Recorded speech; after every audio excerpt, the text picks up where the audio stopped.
भिवानी महेंद्रगढ़ लोकसभा सांसद चौधरी धर्मवीर सिंह गणतंत्र दिवस की पूर्व संध्या पर दिव्यांगों के बीच भिवानी के देवीबाई आश्रम पहुंचे। वहां उन्होंने दिव्यांगजनों के साथ जमीन पर बैठकर भोजन भी किया।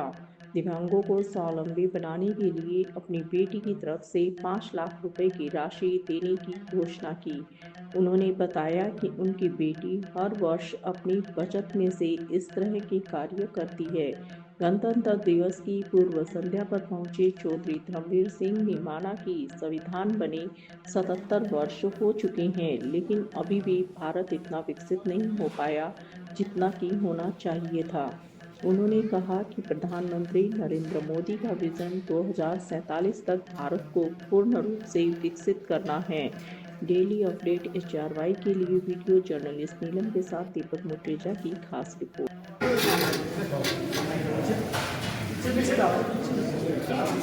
ताकि हम जिस प्रकार से सरकार की जो वेलफेयर स्कीम है, केंद्र की है, प्रांत की है, जिले की है, उनसे भी हम मदद कर सकें और जो अपनी स्वेच्छा से पैसा बचे वो दे दें इनको, ताकि ये इस प्रकार से आगे बढ़ सके। अपने आप को ये मान के चले कि हम भी स्वतंत्र भारत के नागरिक हैं, क्योंकि कल गणतंत्र दिवस है और गणतंत्र दिवस के पहले की पहली रात हम ऐसे बच्चों को, ऐसे जो नेत्रहीन हैं, जो कहीं ना कहीं दिव्यांग हैं, उनको भी मेन स्ट्रीम में कैसे ला सकते हैं, ये आज का दिन इसलिए निश्चित किया। को हम कई बार होटलों में खाना खाते हैं, कई बार कहते हैं चलो पार्टी कर लो, बगैर बात हुई गाड़ी में तेल डलवा चलो दिल्ली।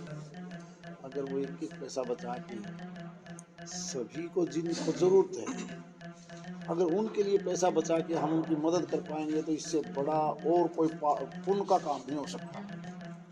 बहुत बच्चे हैं, चलो शाम में फलां जगह खाना खाएंगे और वहाँ जाके क्या करेंगे, खाना खाया 4000 का, 2000 का बच गया, किसके काम आता?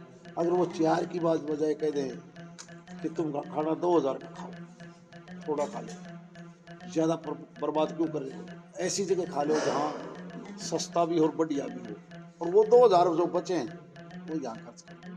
यानी मेरा मतलब यहाँ का मतलब प्रदेश भर में कहीं पर भी, देश में कहीं पर भी, बल्कि हमने दूसरी तरफ से तो बचना पड़ेगा। जो भीख मांगने की स्कीम है, भीख मांगने का सौदा, वो तो हमें खराब कर रहा है, उसका कोई फायदा नहीं। वहाँ तो बड़े बड़े गिरोह पैदा हो। अगर हकीकत में हमने करना है तो हर परिवार को जिसकी गुंजाइश है एक एक पैसा बचा के हमने इन भाइयों को भी ऊपर उठाने के लिए हम क्या कर सकते हैं। संदेश तो मेरी बेटी की तरफ से ही है। देखिए, गणतंत्र का मतलब यही है कि गणों का तंत्र हो। गण का गण टोटल आबादी का, टोटल आबादी चाहे अमीर है, गरीब है, गांव की है, शहर की है, सभी की आवाज से एक सरकार बनी और वो सरकार विकास का काम भी सबके लिए करे। और ये नहीं कि ये मेरा है, ये इसका है, उसका कोई फायदा नहीं। इसलिए हम अब तेजी से बढ़ना शुरू किया। मैं नहीं मानता कि अभी तक हम इस विकसित देश की श्रेणी में आए। माननीय मोदी जी कोशिश कर रहे हैं कि 47 तक हम विकसित देश बने, लेकिन इसमें सबका साथ, सबका विचार, सबको शामिल करके हम आगे बढ़ेंगे तभी बात।